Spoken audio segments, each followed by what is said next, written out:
For the surgery. Ay, do I wear this? Oh, sige, ito na nga yun.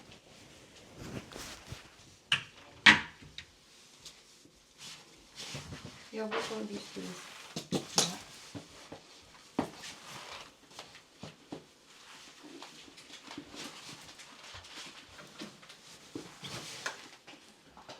Ito yung sinuot kong skirt kasi para after ng surgery wala akong ma-feel na discomfort. Ito ang aking sinuot. Yan. Medyo malamig pa kaya ganito. Let's go! What did you turn on to the yes?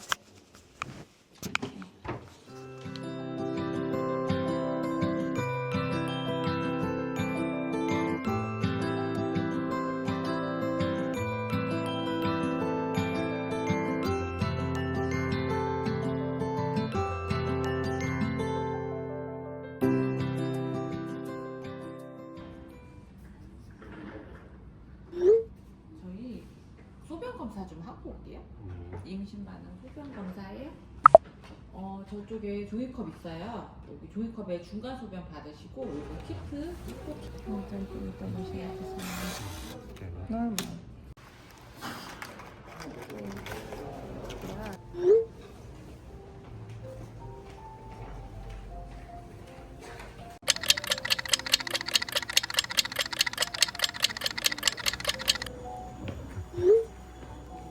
I need to go to the doctor. That's so. Oh, Okay. sorry. I still feel groggy. Do you want to take a rest for a while? Okay. You take a video. You sit down there. There.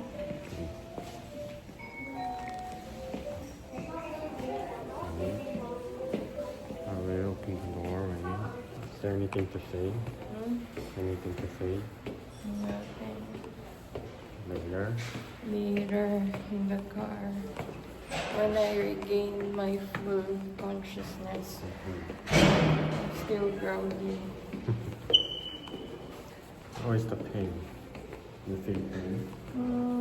Just a little bit. Not really. Just a little. Not painful when they are doing. Couldn't feel anything. I couldn't feel anything. I passed out. Ah. When they put the mask in Hmm. my nose, Hmm. I instantly And then when you woke up, everything is done. done. Hey, hello. Hello. Oh, what time is it? 11:17. Still good morning. Good morning, everyone. Another day, another vlog. We are going to eat shabu shabu for Parents' Day. Yes, we're going to meet our family.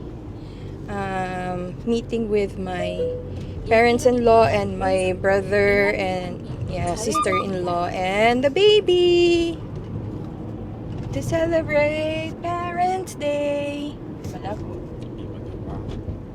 We'll meet halfway, right, Bob? More further for us. Parents' Day dito is May 8 and hindi siya holiday.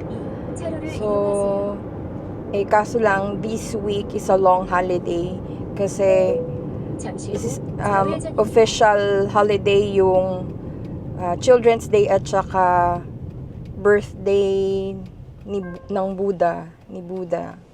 So, long holiday. this year Buddha's birthday and Children's Day. It's all May 5th together for Ah. this year. Ah. Children's Day is every May 5th. It Mm. doesn't change, but Mm. Buddha's birthday change every year, I think. Depending on the lunar calendar. Maybe so. It's the same day. That's why May 6th or so holiday for this year. Yeah. They just replaced 5th to 6th, so we can be off for both holidays.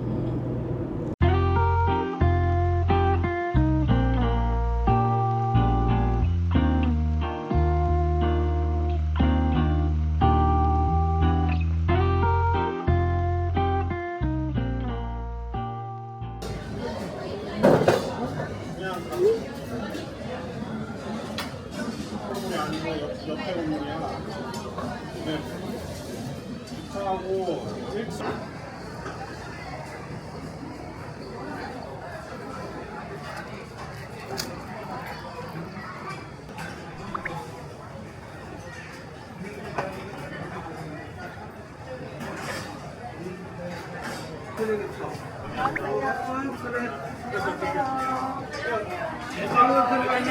예지 안쪽으로 넣게. 그래.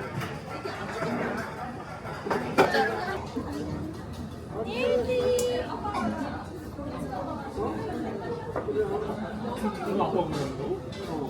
거기 났어. 저희가 좁아서 이 때문에. 천천히 먹으면 돼요.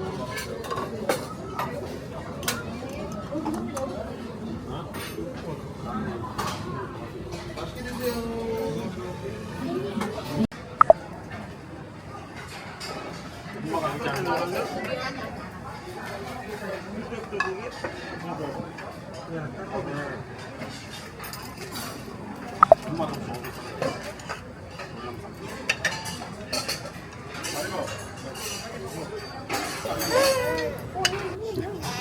She doesn't like. She doesn't. Oy. Oy, what is that? 이렇게 누르면 된다고?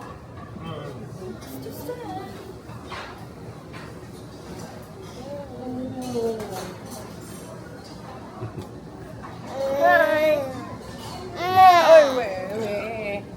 왜 안 좋아해? 왜?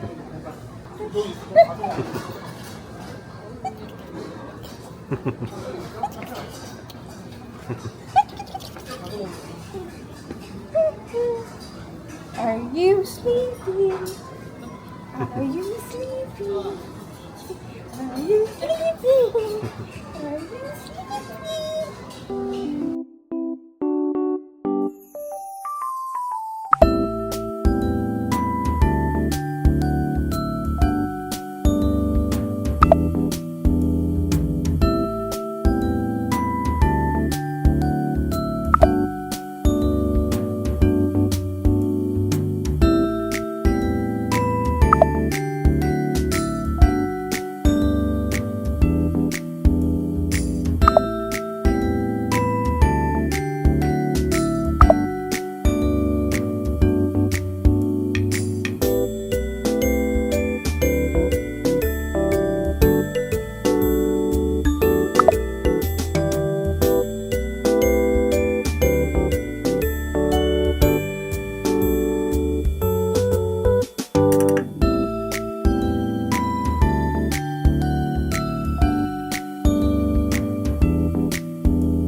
Hello everyone! Welcome back!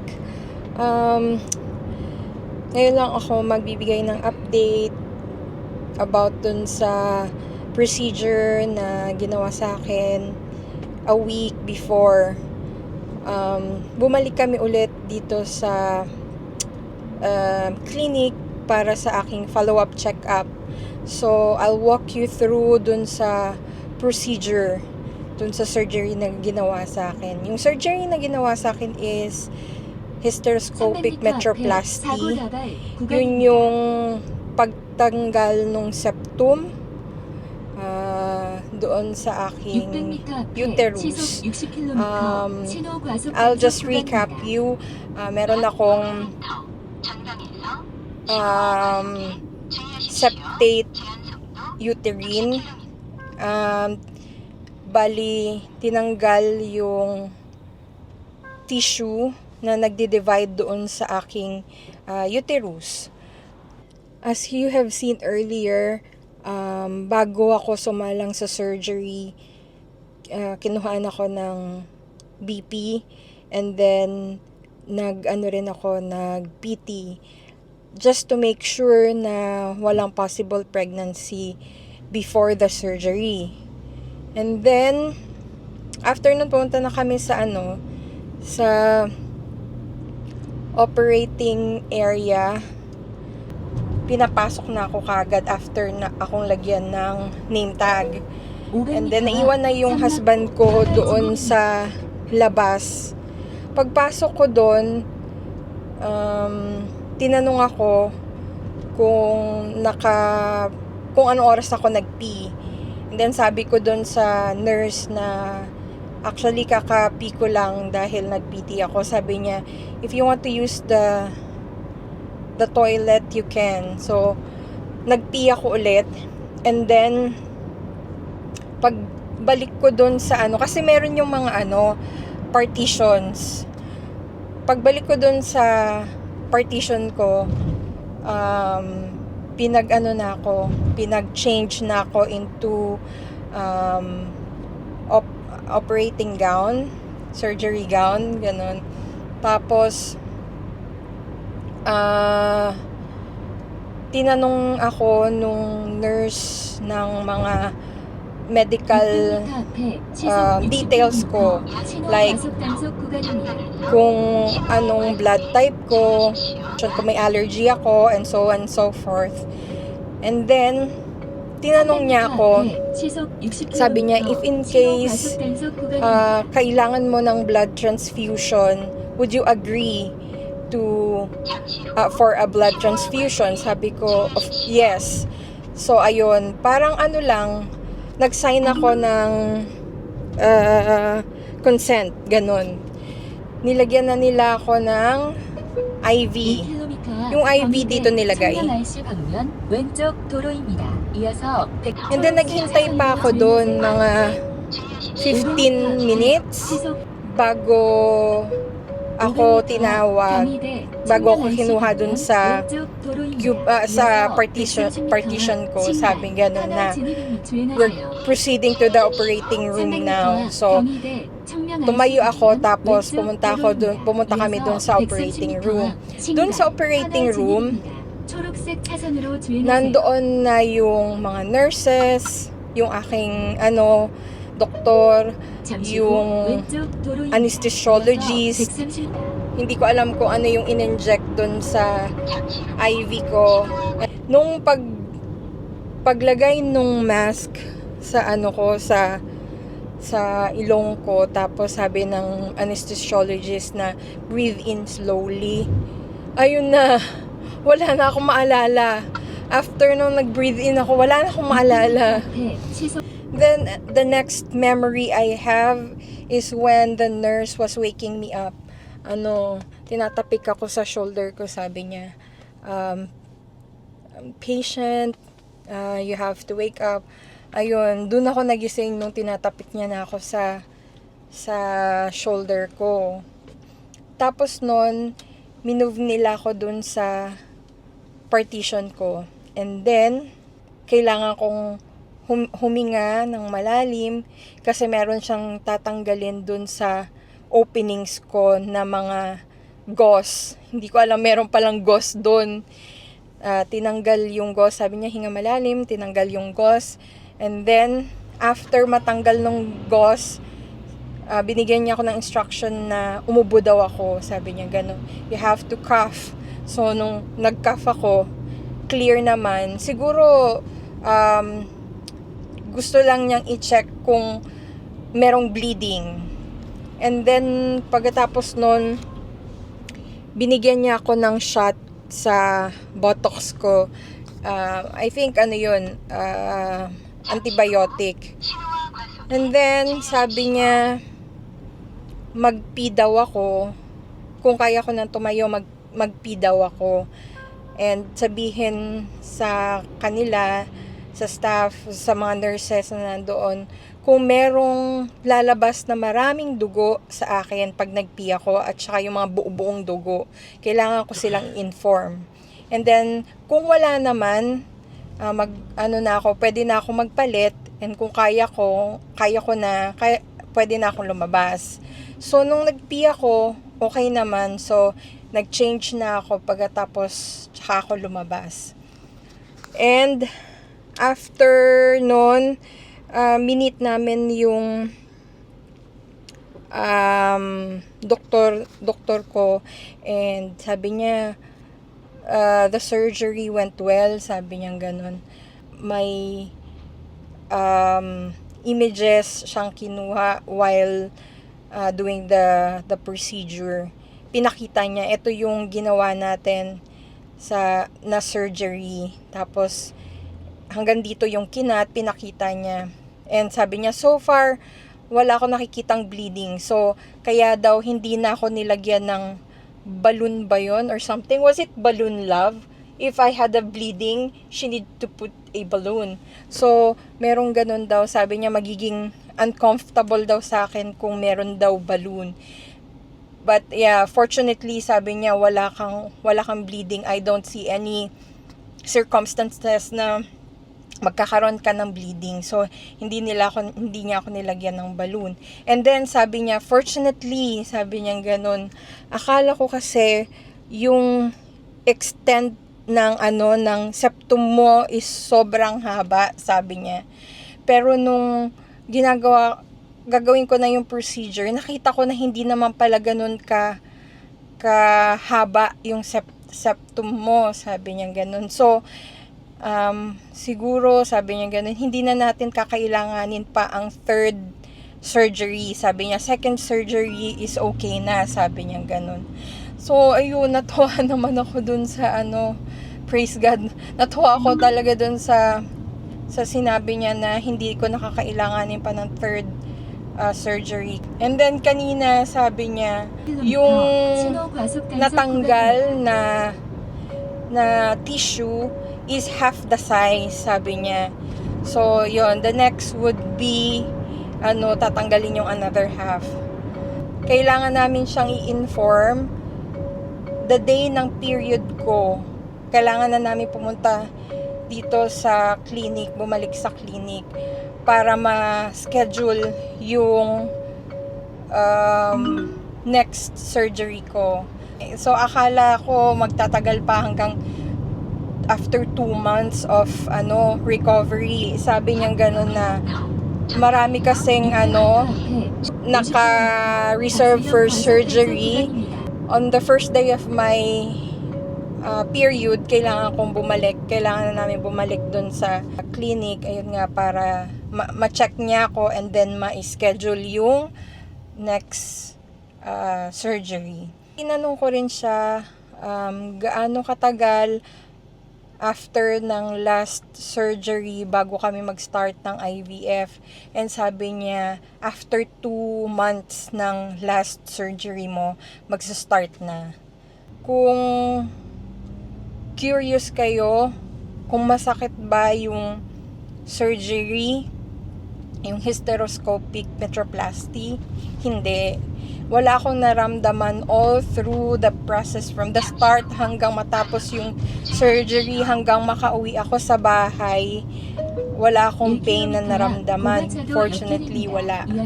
After ng surgery, binigyan niya ako ng antibiotics for a week, for 5 days.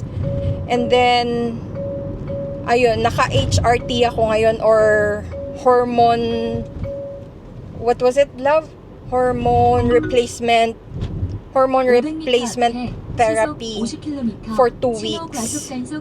Any procedures na ginagawa sa akin, nag-search na ako para magkaroon ako ng ng knowledge or may heads up ako dun sa mga procedures. Nalaman ko na kapag nagkaroon ka pala ng scar tissue dahil sa surgery na to, nagkaisa rin pala tong cause ng infertility. So, ayun, I leave everything to God na lang talaga, lahat. Kung kaloob niya talaga. Kung hindi, well, yun talaga yun eh. So, tanggapin na lang. At least, nag-try kami. Sana nakatulong tong vlog na to dun sa mga women or wife na katulad ko na mag-undergo ng same surgeries, may same situation, ganyan. And yeah, sa journey ng IVF, ayun. So, we'll see you again on the next vlog. Bye! Pauwi na kami.